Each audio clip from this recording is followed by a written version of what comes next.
Hello all, welcome to mom's kitchen Telugu. ఈరోజు చాలా లేట్గా లేచానండి. పిల్లలకి లంచ్ ప్యాక్ చేయాలి, చాలా హడావిడి అయిపోయింది. వెంటనే రైస్ పెట్టేశాను. మీకు కూడా ఒక మంచి కర్రీ చూపించబోతున్నానండి. వెజిటబుల్స్ అన్నీ హడావిడిగా తరుక్కొని లంచ్ ప్యాక్ చేయాలంటే చాలా కష్టం కదా. అలాంటప్పుడు నేను చూపించే ఈ సింపుల్ టమోటా కర్రీ చేసి పెట్టామనుకోండి, రైస్లోకి దాన్ని కలిపించేసి దాని పక్కన కొన్ని చిప్స్, కొన్ని ఏదైనా ఇష్టమైన స్నాక్స్ పెట్టేసామంటే వాళ్ళు ఈజీగా హ్యాపీగా తినేస్తారు. సో ముందుగా నేను ఎలా చేశానో మీకు షేర్ చేస్తున్నాను. కడాయి పెట్టి ఆయిల్ వేసి ఉద్దిపప్పు, ఆవాలు, జీలకర్ర, కొన్ని కట్ చేసిన పచ్చిమిర్చి, కరివేపాకు వేసానండి. 2-3 దంచిన వెల్లుల్లి వేసుకున్నాను. ఒక గుప్పెడు కట్ చేసిన ఆనియన్స్ కూడా వేసి బాగా వేపుకుంటున్నాను. ఆనియన్స్ త్వరగా వేగాలంటే మీ అందరికీ తెలుసు, కాస్త సాల్ట్ యాడ్ చేయాలి. ఈ నూనెలోనే ఒక 4 గింజలు మెంతులు కూడా వేసుకోండి, చాలా బాగుంటుంది. ఇప్పుడు నేను ఒక 1/2 స్పూన్ పసుపు వేస్తున్నాను. చక్కగా ఆనియన్స్ కరకరలాడకుండా మెత్తబడే వరకు వేయించుకోవాలండి. నేను ఎప్పుడైనా లేటుగా లేచినప్పుడు, హడావిడిగా ఉండేటప్పుడు, ప్రయాణాలు ఉండేటప్పుడు క్విక్గా ఈజీగా అయిపోయే ఈ టమాటా కర్రీనే వండేస్తానండి. పిల్లలు కూడా ఇష్టంగా తింటారు.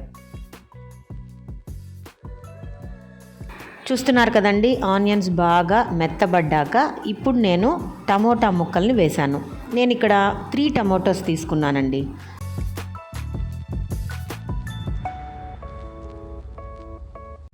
ఈ టమోటా ముక్కలన్నీ కూడా బాగా మెత్తపడాలి కాబట్టి మూత పెట్టి కాసేపు అలానే వదిలేయాలి.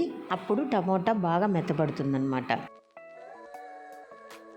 బై ద వే, మీకు ఒక మంచి బ్యూటీ టిప్ అండి.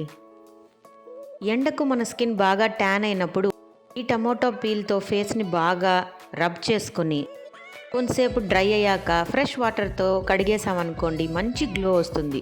అంటే ఈ పీల్స్ మంచి బ్యూటీ ప్రోడక్ట్స్ అన్నమాట. టమోటోస్ బాగా మ్యాష్ అయిపోయాయండి. ఇప్పుడు ఇందులో మనం పౌడర్ స్పైసెస్ అంటే చిల్లీ పౌడర్, కొరియాండర్ పౌడర్, లాస్ట్లో మనకేమైనా సాల్ట్ తక్కువైతే అది కూడా కాస్త వేసుకుంటే కొంచెం కూర దగ్గర పడ్డాక స్టవ్ కట్టేసామనుకోండి, quick tomato curry recipe ready అయిపోతుంది. ఇంకా చకచకా నేను కిడ్స్కి లంచ్ ప్యాక్ చేసేస్తానండి. ఈ కర్రీనే మనం టిఫిన్లో కూడా తినచ్చు. అంటే దోశ, ఉప్మా, ఇడ్లీ, చపాతీ, పూరి ఇలాంటి వాటికి మంచి కాంబినేషన్ అండి. ఇదే కర్రీలో 2 ఎగ్స్ బాయిల్ చేసి వేసుకున్నాం అనుకోండి, ఒక మంచి ఎగ్ టమోటో కర్రీ రెసిపీ కూడా లంచ్కో డిన్నర్కో మనకు రెడీ అయిపోతుంది. ఎంప్లాయీస్ అనుకోండి, నాలాంటి వాళ్ళకైతే ఈజియెస్ట్ క్విక్ రెసిపీస్ అన్నమాట ఇవి. సో పిల్లలకి లంచ్ ప్యాక్ చేసేస్తున్నానండి. రైస్లోకి టమోటా కర్రీ వేసి కలిపేసి కొద్దిగా చిప్స్ ఉన్నాయి, అవి కూడా పక్కన పెట్టి నేను లంచ్ ప్యాక్ చేసి ఇచ్చేస్తాను. ఇక చకచకా రెడీ అయ్యి నేను కూడా డ్యూటీకి వెళ్ళాలండి. సో మీకు నచ్చినట్లయితే మీరు కూడా ఎప్పుడన్నా లేటుగా లేచారనుకోండి, అప్పుడు హడావుడి పడకుండా ఇలాంటి క్విక్ రెసిపీస్ రెడీ చేసుకోండి. ఇంట్లో వాళ్ళు కూడా హ్యాపీగా టేస్టీగా ఎంజాయ్ చేస్తారు. Okay friends, catch you later with another video. Bye bye.